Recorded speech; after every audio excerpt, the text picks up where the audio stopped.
warahmatullahi wabarakatuh. Kami dari kelompok 10 akan mempresentasikan tentang pengertian dan ciri bilingualisme atau kedwibahasaan.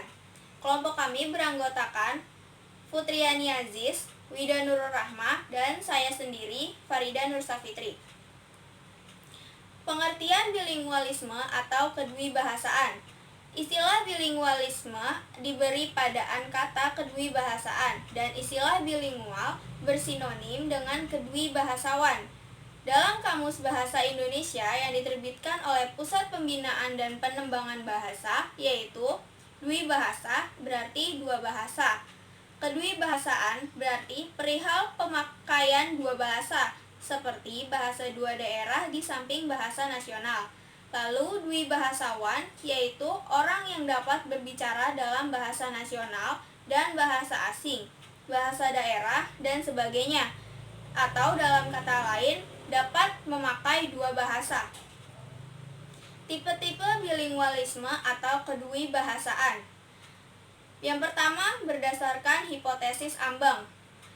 Berdasarkan hipotesis ambang dibagi menjadi dua, yaitu kedwibahasaan subtraktif dan kedwibahasaan adiktif. Kedwibahasaan subtraktif yaitu apabila bahasa asli seorang anak yang mayoritas digantikan sampai taraf tertentu oleh bahasa mayoritas, maka hal ini mengandung efek subtraktif pada seorang anak.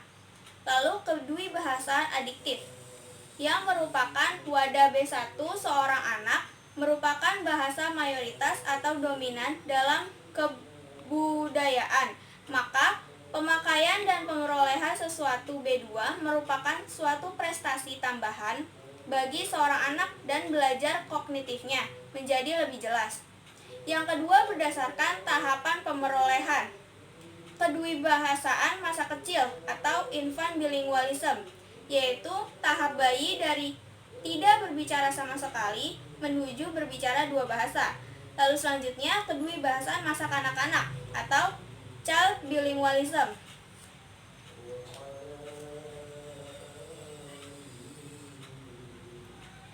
Kedwibahasaan masa kanak-kanak atau child bilingualism secara definisi mencakup pemerolehan suksesif dua bahasa. Selama penyebab paling umum pemerolehan suksesif ini adalah perpindahan keluarga ke daerah atau negara lain, maka hal itu seringkali mempunyai hubungan erat dengan masa sulit adaptasi atau penyesuaian dalam kehidupan seorang anak, dan jelas sekali bahwa hal ini juga mencakup belajar bahasa tersebut. Lalu kedwibahasaan masa remaja atau adolescent bilingualism adalah suatu istilah yang dipakai mengacu kepada orang-orang yang menjadi dwibahasawan setelah masa pubertas.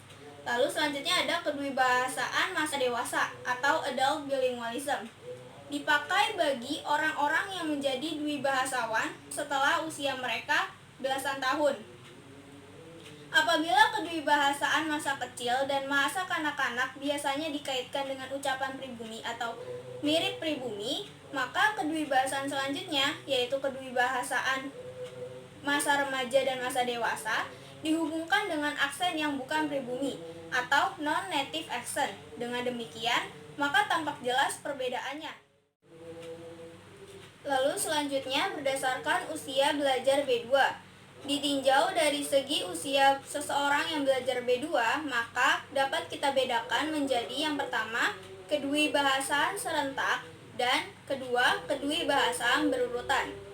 Dalam kedwibahasaan serentak atau kedwibahasaan awal, ini para pemeroleh atau seorang anak mempelajari B1 dan B2 secara serentak. Hampir dapat dikatakan tidak ada jarak antara pemerolehan bahasa pertama dan pemerolehan bahasa kedua.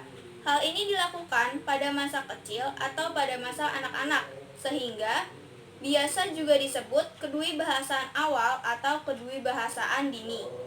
Dalam kedwibahasaan berurutan, jelas terlihat jarak antara pemerolehan bahasa pertama dan pemerolehan bahasa kedua.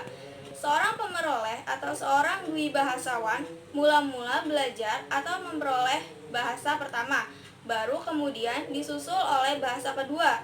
Jadi jelas nampak urutan yang nyata. Setelah B1, barulah disusul oleh B2. Lalu selanjutnya berdasarkan konteks. Apabila ditinjau dari konteks yang merupakan tempat kedua bahasa yang bersangkutan dipelajari, maka dapat dibedakan dua jenis kedwibahasaan, yaitu yang pertama, kedwibahasaan majemuk, dan yang kedua, kedwibahasaan koordinat, atau yang masing-masing biasa juga disebut sebagai kedwibahasaan buatan dan kedwibahasaan alamiah.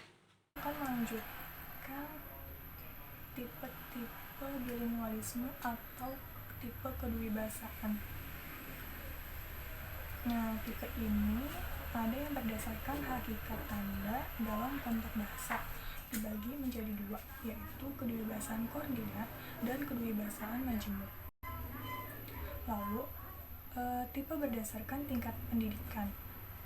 Tingkat pendidikan ini terdiri dari dua jenis juga, kedwibahasaan kaum sipil dan kedwibahasaan rakyat biasanya.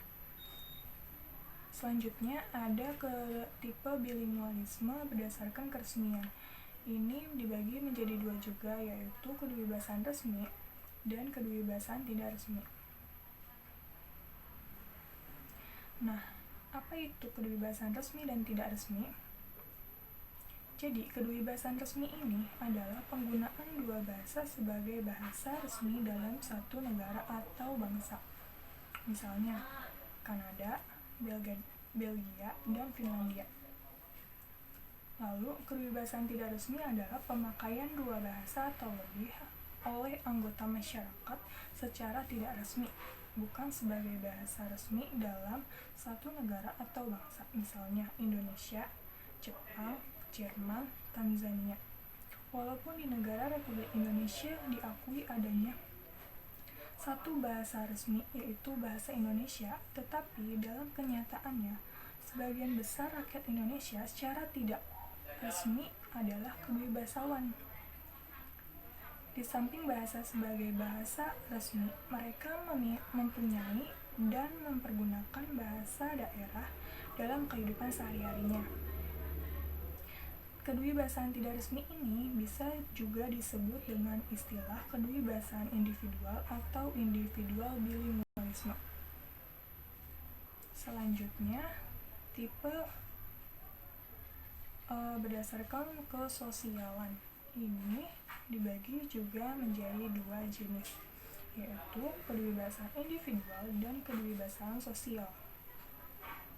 Selanjutnya, ciri-ciri bilingualisme atau kedwibahasaan memiliki 3 ciri.